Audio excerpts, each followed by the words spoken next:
going to be as impactful as a Sejuani is early. So you can get those all-ins. You can try to catch the Taliyah off guard, get a massive advantage there, and start snowballing the game while your ZERI is freely scaling bottom side. And this means that Varus pushing bottom isn't going to have as much power if you have to babysit mid. So Dplus, I think, have a composition now that overall I like more, I think is stronger, but HLE definitely have a wrench they're trying to throw into the gears here of the massive mechanism that is going to be a Dplus composition that scales incredibly well with the lethality, is going to be able to poke at this ZERI, and has great mid-game because you have the Wukong engaged, you have the Taliyah engaged from long range. They have the full package here, so this Tristana really needs to work out in the early game, or you're not just going to be able to say, well, I'm sitting back and scale and I got a ZERI. It's not going to work like that. Under the rift for game 1 of our second best of 5 of playoffs, still in round 1. If you lose here, you are out of the tournament. The lower bracket starts in round 2. That's right. But a win here guarantees you at least 2 more best of 5s. Yep. So a huge... The first round of playoffs is so huge, like the difference of what it means. You're either out, you're done, you're 5th or 6th, or you actually have a lot more league to play, and you have a lot more time to prove yourself, a lot more time to prepare for this patch that we're playing on. As, yeah, this is a 1-8 Sejuani for Clid. But what if they do? Yeah. What if he does make the first jump, Wolf? You know? What if Viper and Life somehow manage to win as ZERI Rakan into Varus Karma? What if that happens? It could happen, and if it does happen, then we start to, like, as you were alluding to, I think, before we jumped into the game, like, you're really scared of HLE, like, wow, they won with this. What if they had a good draft? I'm not to say this draft is bad, but it's a very reactionary draft on red side here. You know, I'd almost say it's bad. I think a lot of the Viper votes were stolen away by Aiming, too, who got a lot more votes on the Korean side than I expected. But that being said, you could do that against a lot of the east side teams, but our top playoff teams and our teams like Dplus, who are so good at lane, as I'm going to have to hold my thought on this. Yeah, that is going to be Warrior Trickster down already. Zeka gets inside track, but the wall is being put down. Clid still going to be able to steal away the Drake as Showmaker's flashing in. A little bit disjointed with the rest of the team as now Zeka dives in on top. Buster shot comes down, Deft is going to flash immediately, but Zeka going to get flashed upon. Kellen's still alive, no one's dead yet. This is just insane. And finally, Canyon's going to go down, and now Viper with no mana is still going to be able to get this done. It's a 2-0 in the river, and ZERI is popping off. Showmaker's going to go down as well, and Life collects that kill. Hanwha Life Esports, I think we're certifying it. Yeah. I mean, if ZERI got that 3rd kill, I 100% put the stamp down. It's still an amazing moment for her here. Now she has 2 kills super early in the game, and we have seen comps like this where you have the Tristana early, you have an early skirmishing comp. Sometimes we saw it with Azir, right, where Azir scales, but you have really nice early game team fights with level 6. But Dplus hard forced. The Showmaker is flashing into 3 people here. No one's on Viper. Deft is out of mana. He's a Varus. He's lethality Varus. He's not going to be doing damage in these fights long term like a ZERI can. Viper does way more than he can offer here.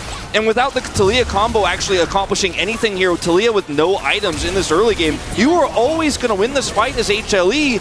And Dplus, for no reason really, hard forced this fight, and now this composition is working, right? We talked about how if you can get the ZERI ahead earlier, you could... I think it's actually possible. Yeah. Without that skirmish, things would have gotten very, very difficult organically, but now it's become very, very interesting, and all-ins on this bottom side are now a huge problem for Dplus Kia to worry about, as there's the flash forward. Def doesn't have his flash available as Viper just going to cleanse. He'll be absolutely fine. God. That's another one. That's a 3rd for Viper. This man looks angry. Oh, he looks angry, and this game is starting to get off the rails as Viper's going to pick up an additional kill and all of the solo plate gold here, plus 175. This ZERI, we can certify it now 100%. You know, we were pretty ready after that last fight, but I'm just going to put the stamp down now because 3 kills here this early means you're going to have a really fast shield bow.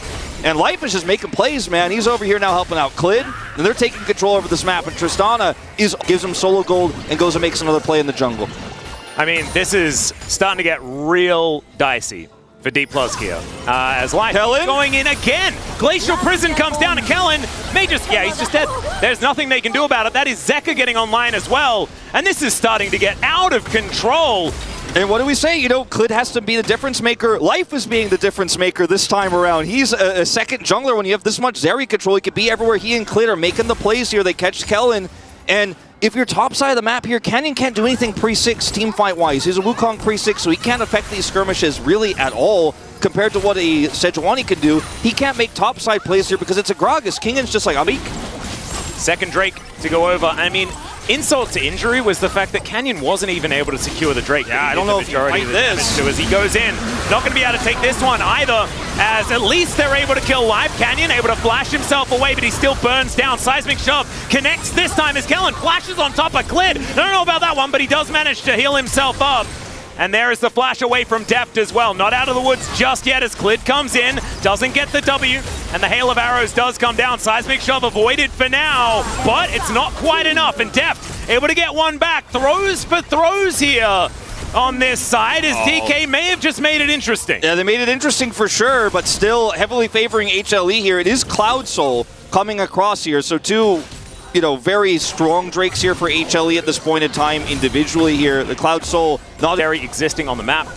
It's going to be a huge point of contention as this game goes on, and I thought that we wouldn't have to talk about it, because I thought that with the composition that Dplus had, they would have no way of not having a huge lead in the mid game. As oh dear, it's Clid, he's flanking, and he always is. As Kellen, he's going to go down. Zeka collects that kill. Now, Showmaker, man. Yeah, I know. They are just getting this work done. And honestly, they're the ones that so many have had question marks about. But they're the ones performing so well, as Showmaker underneath this turret is going to be able to survive. But I mean, this is supposed to be DK's jungle. Yeah. And I want to make it clear to everyone watching that this composition, we really didn't like it, right? Because of so many of the issues that it has in lane and how it doesn't have power. But they actually win 2 fights that Dplus kind of donate to them. And now they run this map. It doesn't matter about what lanes you were winning before. You could just go into blue side jungle as HLE and start taking fights and start sniping the support, start sniping the AD carry who's just trying to get to lane, just trying to farm. Deft and Canyon. Yeah, Viper checks the wrong way. Can he survive is the question. They get the knock up. He does immediately cleanse, and he's ZERI. So I don't know why we thought that was going to go any other way. Cleanse not usually very good against Wukong, but if you have the ZERI and she can just barely get onto that wall, you're going to be okay, as Clid's coming down for the counter gank with life. Yeah, they're just going to clear out the minion wave. Should just mean that this turret... Oh, okay, Canyon's going to stick around. Let's see whether Clid can survive this one, or whether Canyon can survive this one. The Inspire Shield comes in, but it's not enough. And Clid, he's on a leash, but Bristle's okay with that. She's a domesticated animal. And I think that at this point, as Dplus, you have the ones who are stepping up big here, at least in this first game. No, exactly right. Kingan also being able to get back into this lane in a pretty big way. I think, map state says a lot about it. That is a Glacial Prison. Not a lot of follow-up, though, as Zeka dives in. The Cyclone not going to find any joy. Into the backline goes Kingan. All right. Okay, Hanwha Life Esports, what did you have for breakfast? I want some. Oh, my God. The play is so sick, and they bait it out so well, and Showmaker's just trying to get over there and poke with Leandri's, but you can't approach this composition as HLE anymore. Or HLE's composition, you can't approach as Dplus here anymore. This way. And as this game goes on, it just gets better for Hanwha Life Esports. As Deft is going to find Zeka. So Zeka is likely dead. Doesn't change the game state. Not a massive amount. Although, as they are on the Rift Herald. Yeah, I don't know if they can take this anymore, but remember, Kana is still not here. He showed in mid just a moment ago. They know he has TP. It just goes down so quickly. Like you're holding the choke. Showmaker doesn't really have a great angle here. And look at the flank from Kingan. He's got flash too. All right, and Hanwha Life, they're going to accept the teleport and get out as Showmaker flashes. Body slam avoided, but now Viper's going in. Seismic Shove is decent, but it's not going to be enough to save his life. They get the prize, and now they can just back off towards his Baron once again. Showmaker, he has to be, at this point on the map, he has to be able to try to match the Gragas there in mid and then look for a Talia Weaver's wall in, but he gets cast by Kingan once again. He's out of the fight, he's dead, has to flash too, or you could argue maybe should have saved it because he's not living. And now they're desperate to try to look for a steal here through the choke. Yep, they find the prison, but it's onto the decoy. Chains of Corruption go wide, though, as Hanwha. They keep the Baron leashed. They'll take it because their damage is so high that they're just going to get out with 5 people alive. Showmaker still hasn't spawned yet. He actually has TP, so guess what? He can come over here and look for a contest and then rejoin the siege. As Kingan's actually setting up the flank, like they're looking to kill Kana. He's going to get the bounty, but at what cost? Well, probably his life, I would say, as he just buys time. Kingan just going to play as defensively as he can. Misses the body slam as Zeka almost dies. Oh my goodness. Maybe we need to play a little bit more aggressively there, Kingan, but it's okay. It's okay, Zeka will survive. I just think this is actually kind of a win for Dplus as they get a teleport here, and all right, Canyon gets over the wall. I think everyone without a shadow of doubt agrees they had the much better draft. But their decision-making with it in the early game is what lost them this game, and then HLE played extremely well around their lead. Yeah. But I think if you replay this one and Dplus make a few different choices, it's a different scenario. We'll see if they can keep their heads on straight. All right, Life gonna have to break his stopwatch. I don't know whether DK can even do anything about this. They do take down the Rakan. Hanwha still going to be pushing forward, and there are still inhibited. If they can pull it off, and it's going to make sure they guarantee win the game. Because now you can see Dplus are giving this, but they're trying to set up for prio on the Elder itself, which is the more important objective. So if Dplus can actually get some vision there and actually somehow steal this away, it's a win for them. But like I said, you can use this Baron to threaten an end, which means Dplus then have to move away from Elder.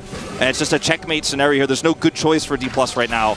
Yeah, and when you've got supers, it is so difficult to defend with 2 inhibitors down against a Baron buff. It's kind of crazy, especially if you're trying to defend the one remaining inhibitor turret. As Canyon is just caught in no man's land. He was looking for a flank angle, and he kind of found one, I guess, but it wasn't the right one. And now Zekra is just going to dive in on.